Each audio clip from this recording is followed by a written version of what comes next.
independent India has completed 79 years. The country has come a long way and importantly has retained a proud tradition of democracy and inclusivity. And its demographic dividend has always been a key asset. All Prime Ministers in their time have spoken about younger generations and how they hold the keys to the country's future. साथियों, स्वामी विवेकानंद जी युवाओं की शिक्षा को राष्ट्र निर्माण का मजबूत आधार मानते थे। उन्होंने स्वयं ये देखा था कि कैसे दुनिया के देश अपने युवाओं को शिक्षित बना रहे हैं, लेकिन दुर्भाग्य से तब भारत गुलाम था। भारत के युवा भी गुलामी की जंजीरों में जकड़े हुए थे। उस दौर से लेकर अब तक भारत के युवा ने एक लंबी यात्रा तय की है। भारत का जो युवा कभी जंजीरों में था, आज वो युवा दुनिया के विकास को गति दे रहा है। आज भारत की अर्थव्यवस्था सबसे तेजी से आगे बढ़ रही है। किसकी वजह से? भारत के युवाओं के सामर्थ्य से। आज भारत में दुनिया की तीसरा सबसे बड़ा स्टार्टअप इकोसिस्टम है। किसकी वजह से? भारत के युवाओं के सामर्थ्य से। आज भारत दुनिया का दूसरा सबसे बड़ा मोबाइल फोन निर्माता बन चुका है। किसकी वजह से? भारत के युवाओं के सामर्थ्य से। आज भारत से बने डिजिटल सॉल्यूशंस दुनिया के अनेक देशों के लिए प्रेरणा बन रहे हैं। किसकी वजह से? भारत के युवाओं के सामर्थ्य से। वो देश की स्टार्टअप रिवॉल्यूशन को लीड कर रहा है। आत्मनिर्भर भारत का अभियान हो, मेक इन इंडिया का अभियान हो, इसकी सफलता के पीछे भारत के युवाओं की ही ताकत है। And the governments and laws have had to keep pace with changing times. Gender equality, equal laws of inheritance, pay parity, the rights of the LGBTQI community, decriminalization of homosexuality, protections granted to women in live-in relationships. All of these have eventually come about because younger generations have set the agenda. India has the largest youth population in the world, with 65% of the population under the age of 35. Of this, over 500 million Indians belong to Generation Z. This is about 35% of the country between the ages of 10 to 29. China, in comparison, has an estimated 336 million people who are Gen Z. But demographic dividend will be a productive asset if there are jobs, if the economic growth is robust, if creativity is encouraged, if innovation is backed up by an ecosystem designed to promote it. And all of this is also tied in very closely with the quality of the education system on offer. What is a nation? What makes a nation? What is our constitution like? And like at some point we've all like learned in history books about how our nation was built.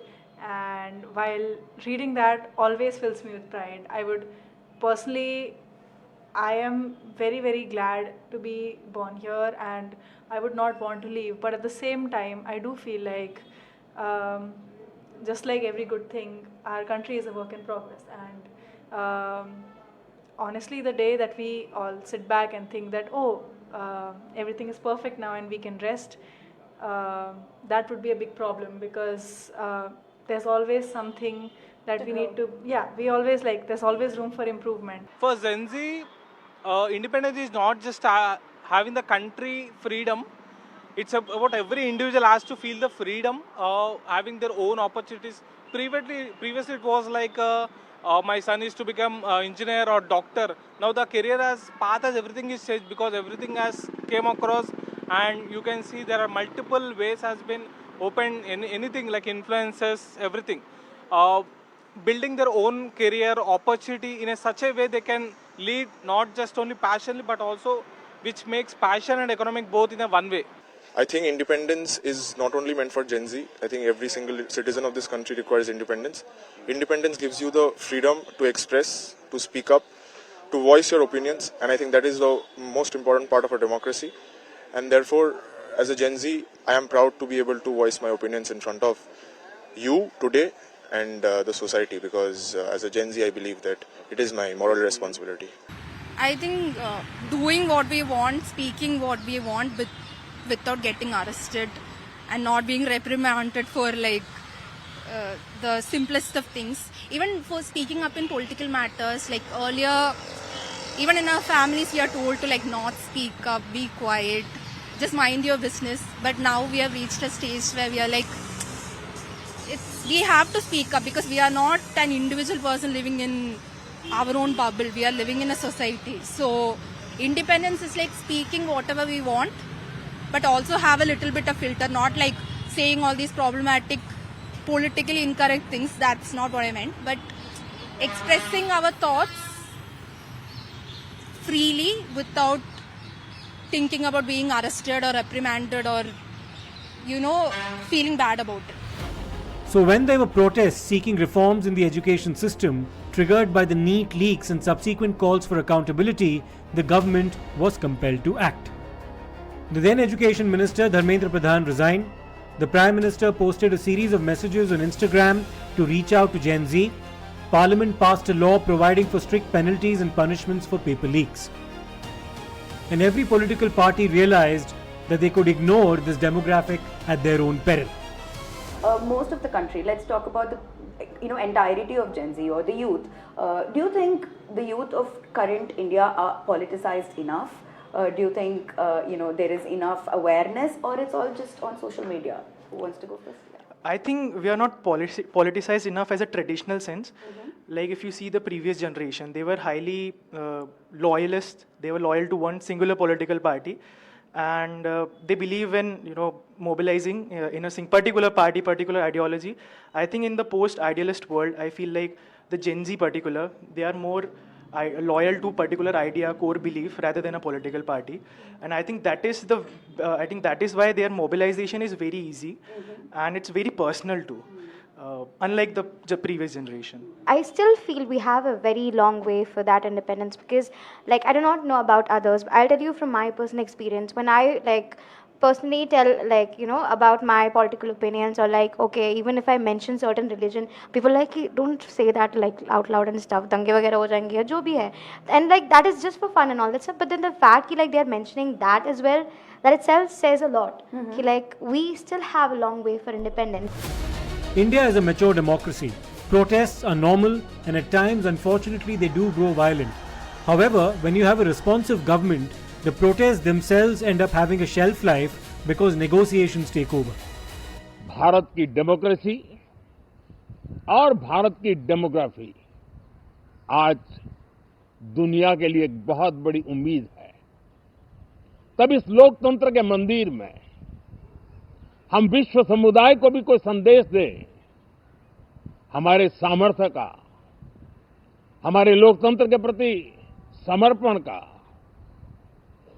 लोकतंत्र की प्रक्रिया के द्वारा हुए निर्णयों का सम्मान करने का ये अवसर है और विश्व इसको जरूर स्वागत भी करता है, स्वीकार भी करता है।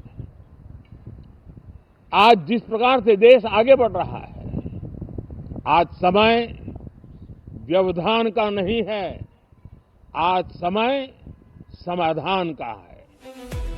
There were protests in Jharkhand too over irregularities in the Jharkhand Public Service Commission recruitment and exams. There too, protests took place outside the Legislative Assembly, and the India Bloc allies of the ruling JMM-led dispensation were compelled to criticize the police action against the students. Around 380 million voters in 2029 will be between the ages of 18 to 32, and they will shape the future course this country takes. I would say, as you know, India celebrates 80 years of independence. So, in my opinion, I would say India has reached a stage where no major political parties can afford to ignore Gen Z.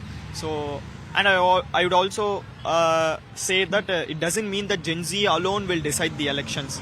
But it does means that there are major serious political parties are trying to understand the young voters, young mindset, young generations, because that's the, out of 100%, there might be 40 to 40 major voter population are the youth population, 18 to 25, 30 between.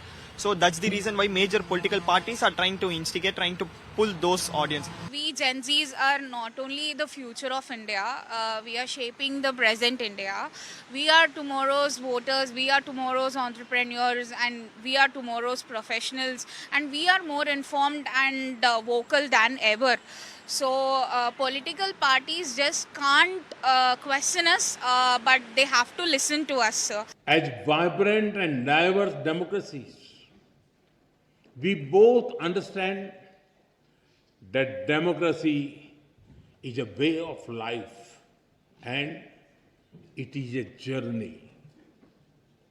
It is shaped sometimes by debate, sometimes by disagreement, but always by belief in the rule of law and the will of the people. One must draw a distinction between what's happening in India, where the protests are over specific issues involving extensive negotiations and talks between those who are aggrieved and those in power. This is a contrast to what happened in Bangladesh or Nepal, where crackdowns were violent and the demand was for a change in dispensation. India's track record of elections, engagement, debate and responsiveness is usually a safety valve against things spiraling out of control. To get a perspective of what Gen Z wants, what independence means for them, Times Now fanned out to different cities across the country. Varshni Ramu had this interaction in Bengaluru. The best part, I feel like, my favorite part about our country is that you go 50 kilometers, the language changes, the dialect changes, and despite all of that, if you genuinely go asking for help, if you genuinely are in need of something, somebody will always be there. You will always find help in this country, wherever you go. I'll go back to my Rameshwaram point. I think there is a lot of color in India. There is, you would find the Incredible India ads when we were kids, I think. We've all seen it. For the Rajasthan ad, I think there were a lot of pinks and blues, and it's really... Dance and music. Yeah. Even Him for the Weekend was shot here for. So I think there is a lot of beauty in just not the architecture of India, in the people of India. So... And the people, by that I mean very rooted local people and very rural people. A large part of India is the rural part of India, which I think if we spend time with them and we find out about them and we talk about them, we really understand how beautiful India truly is at its very core and foundation. Nice. What about you? So India is a land of culture and so much color, as Shivangi has mentioned. And also I would like to say something about India from my personal experience. So I have never felt that anyone is a stranger, because even for going reporting and all that stuff, I do not know about others' experience, but from my experience, everybody has been very hospitable and everybody has been so much accommodating. When I tell them I don't know the language, they initiate okay, they will help me and all that. And I've never felt I never struggled to get an interview from a local person or something. So everybody is very hospitable. So I think the most special part about India, it's the people.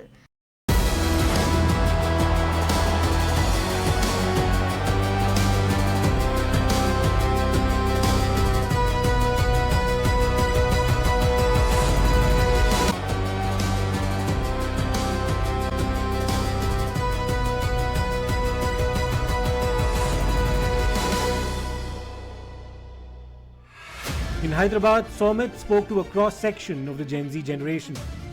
Independence जेंजिस के लिए ये है कि हमारे जो freedom fighters थे 80 years पहले अपन को देश आज़ाद कराए थे कि इसलिए कि अपने देश के अपने लोगों के लिए आवाज़ उठाने के लिए आज के लिए जेंजी को कोई भी दादा नहीं देखे तो जेंजी इसलिए आवाज़ उठाना चाह रहा है कि उसकी भी राइट्स है, उसको पास वोट्स है, उसके पास हर चीज़ है जो नहीं कर सकता. For independence for Gen Z is nothing but first of all equal opportunity. Everyone should have the voice to express their meaning and the opinions and views.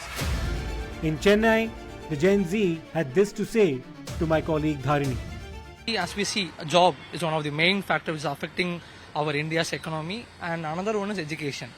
So as we plan and everything is not going on a right way. So if we make our skills more, we need education and we need some support from the political side even. So we want both education and job. So that would make us happy. Women's safety and employment, because women's safety, no matter how much we say that we have become progressive and a lot has changed and it's equal for men and women, it's actually not equal, but it's easier said than done. So definitely women's safety, because honestly in a lot of places in India we still can't roam around freely at night. But people living in the city think that just because it's different in the city, they think that it's the same everywhere, but that's not the case. And then employment, because I think that a lot of people are unemployed even when they are like heavily qualified. Yeah, to be honest, one of the major factor right now the country is facing is the employment, as well as education system, and also health related concerns, health related inflations, and health inflation, as well as the current economy inflation as well. So I'd say I would address all those four important pillars that we need to focus majorly on 80 years of independence. The state, each and every state in India has to bring certain kind of strategic move to show how many kind of economy that they are going to generate out of all these things. Also the major thing is majority of the Indian states are being leaning towards the middle class population. So the each and every state has to implement a scheme or to have a certain kind of initiative to focus majorly on schemes which is being majorly helping the middle class population as well as the lower middle class population. In Mumbai and in Bangalore, Gen Z had this to tell. It's a very crucial time, I would say, for the Gen Zs, for the youth of this country. Now that you mentioned it's the 80th year of independence, and in 20 years it will be a century. So now the Gen Z, we play a very important. India is a young nation, and the age of India is very young. So that brings a lot of sense of pride and responsibility as students. Now that we see the recent developments in the society, education, employment, the sustainability aspect, which is growing a lot of importance across the globe. So I think having now it's a digital era and we have a lot of information around us. And that I think is a boon, an opportunity for everyone to know what is going around the world, like being informed about how things are, how the systems are functioning. The future is one of hope. A growing economy that nobody can ignore will eventually be led by members of a now impatient generation who will one day control the levers of government and policy. Viksit Bharat, Atmanirbharta, these are all crucial goals and objectives that the energy of the current Gen Z generation will have a hand in achieving. Happy Independence Day.